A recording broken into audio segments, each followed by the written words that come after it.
Assalamualaikum warahmatullahi wabarakatuh. Waalaikumsalam warahmatullahi wabarakatuh. Selamat pagi anak-anak. Pagi. Bagaimana hari ini? Apakah sudah siap belajar? Siap. Sekarang kita baca doa dulu baru sama-sama. Makanya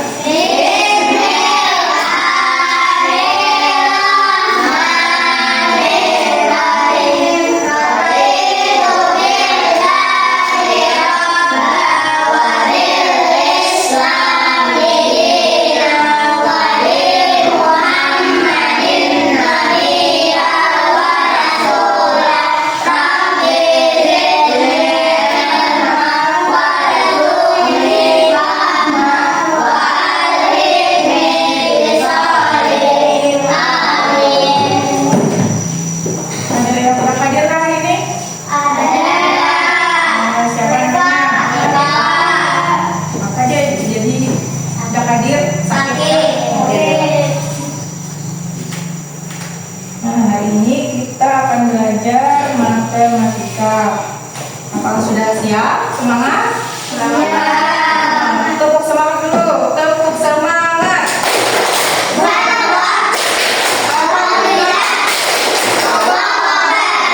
Semangat?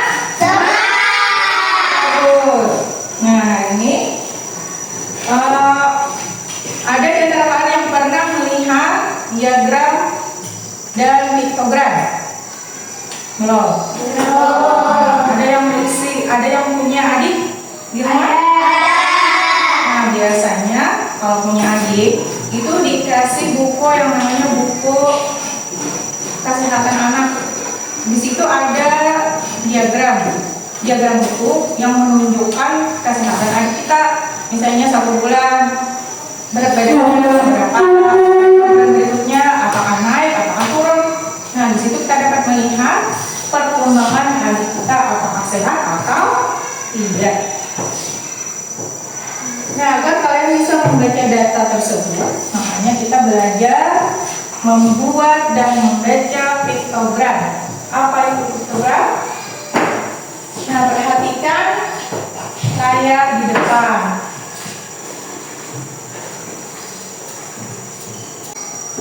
Di sini kita akan belajar membaca piktogram dan diagram batang.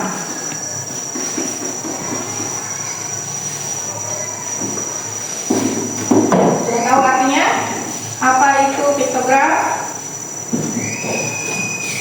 Piktogram adalah cara menyajikan data menggunakan gambar atau simbol yang mewakili jumlah tertentu dari suatu objek atau kategori. Nah, cara membuatnya, piktogram itu diambil dari data. Misalnya, dari kalian ada yang suka buah apel? Ada orang yang suka buah apel. Nah, ada 1, 2, 3, 4, 5, 6, 7, ada 8 orang. Nah, berarti di dalam satu kelas ini banyak yang menyukai buah apel. Biasanya piktogram itu terdiri dari beberapa data yang digambarkan dengan satu simbol.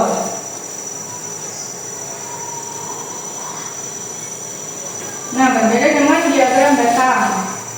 Diagram batang adalah cara menyajikan data menggunakan batang-batang persegi panjang yang tingginya atau panjangnya sesuai dengan nilai data. Diagram batang memiliki 2 sumbu.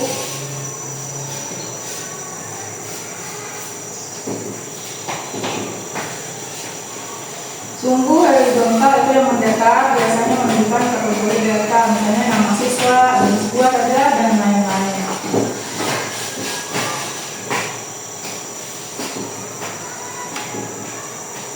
Dan sumbu vertikalnya yang tegak biasanya menunjukkan nilai atau jumlah data.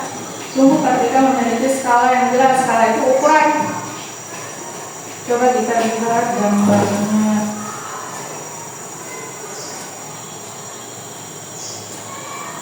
Nah, ini contoh piktogram jumlah buku yang dibaca siswa kelas 4. Satu buku, satu gambar mewakili satu buku. Nah, lihatlah. Ali, jumlah bukunya berapa? 5. Piktogramnya atau gambarnya ada berapa? 5. Ya, 5 juga. Budi ada berapa? 3. Jumlah piktogramnya? 3. Ada siswa. Bila misalnya Citra ada berapa? 7. 7. Ini gambarnya. Dedi ada 4. Cara membaca piktogram. Untuk mengetahui jumlah buku yang dibaca setiap siswa, kita tinggal menghitung jumlah simbolnya. Contoh diagram datang. Nah, ini jumlah buku. Ini tadi. Nah, di sini ini adalah sumbu yang tegak. Sumbu tegak ini menggambarkan jumlah buku. Sedangkan ini sumbu yang mendatar. Yang mendatar itu menggambarkan nama siswa yang membaca buku. Ada Ali, berapa Ali? 4. Pasal apa? 5. Nah, di atas angka 4 ada angka 5. Budi? 3. Ya, bagus. Citra? 7. Ya, jadi 4. jadi pas 4 buku yang dibacanya. Ini adalah diagram datang. Mana yang lebih mudah? Diagram piktogram atau diagram datang? Nah, lebih mudah diagram datang. Piktogram itu disimbolkan dengan angka atau gambar supaya kita lebih mudah membaca. Misalnya data yang banyak, ada 10 atau 100, itu bisa dikelipatan. Misalnya satu gambar mewakili 10 data, bisa bila 2 gambar menjadi 20 kelipatannya.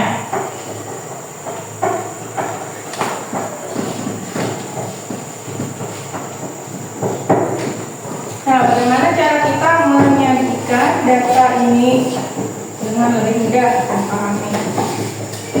Sekarang kita berkelompok. Coba masing-masing satu kelompok 3 orang.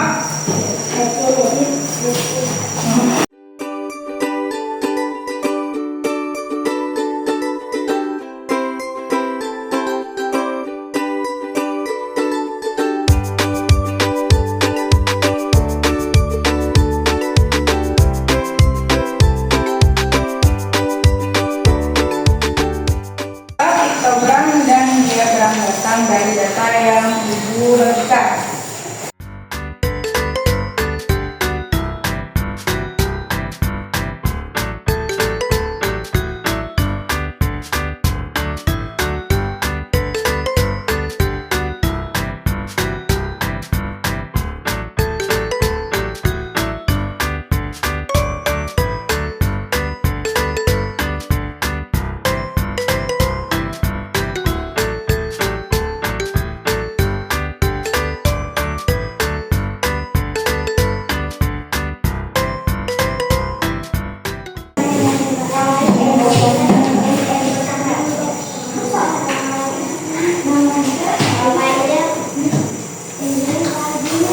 Ada di antara kalian yang masih belum mengerti cara membuatnya? Nah, bisa saling didiskusikan kan?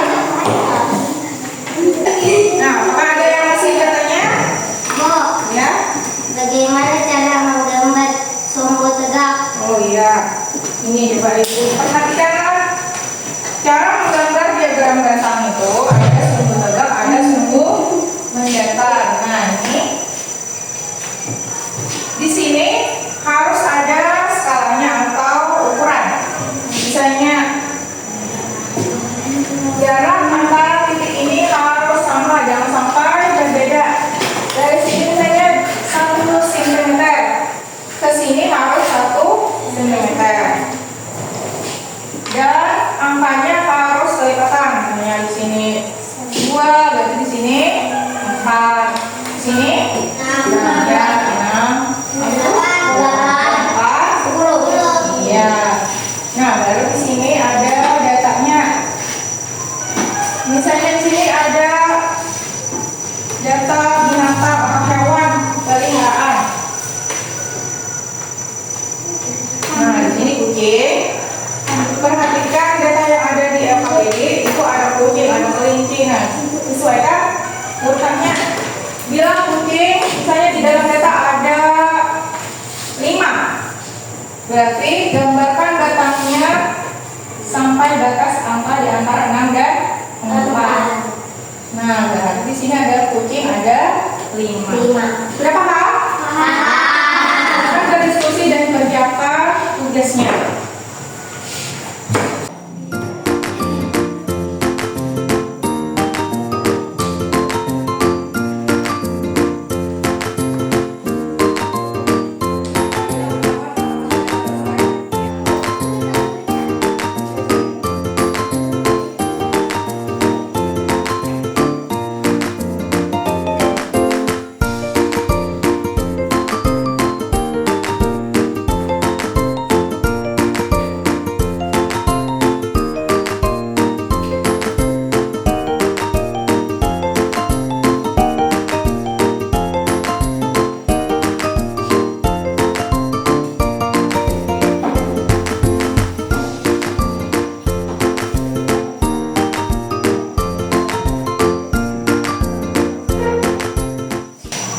Apakah sudah selesai tugasnya? Sudah.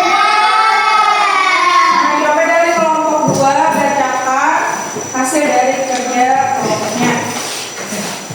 Nah, ini. Hasil dari kerja kelompok kami sebagai berikut. Simbol yang kami gunakan pada piktogram adalah bintang. 1 bintang merupakan 1 data. Iya. Apa ada yang ingin menanggapi dari kelompok lain? Betul.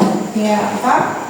Apakah simbol pada piktogram bisa menggunakan kelipatan? Misalnya, 1 simbol melambangkan 2 data. Iya. Dari kelompok lain ada yang menjawab? Apakah bisa dari satu simbol menggunakan kelipatan? Nah, itu bisa. Misalnya 1 simbol melambangkan ada 2 kucing. Bila ada 4 kucing, berarti simbolnya ada berapa? Ada 2. Ini kelipatan 2. Paham nggak? Kalau 1 simbol melambangkan 1, berarti 1 aja simbolnya. Tapi bila 1 simbol melambangkan 2 data, bila 4 data menjadi 2 simbolnya. Nah, di situ piktogram. Kalau diagram data itu pakai angka kelipatan boleh, atau 1, 2, 3, 4, 5, 6 boleh.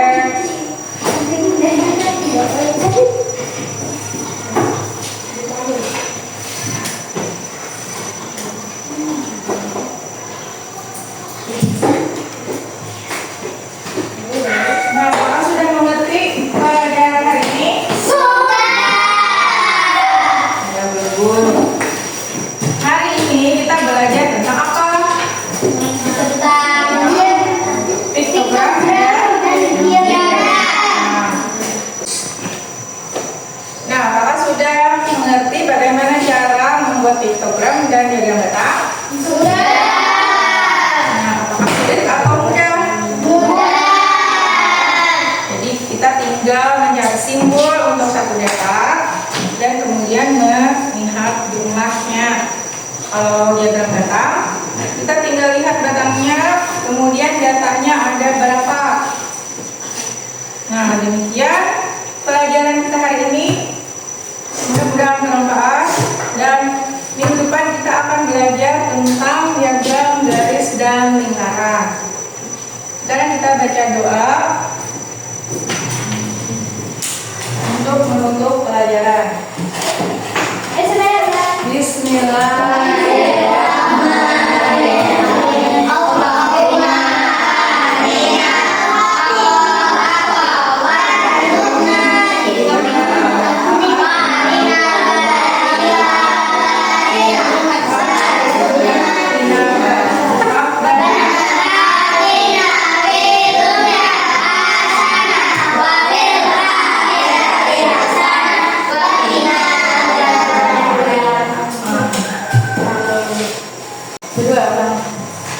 Ya sudah. Assalamualaikum warahmatullahi wabarakatuh.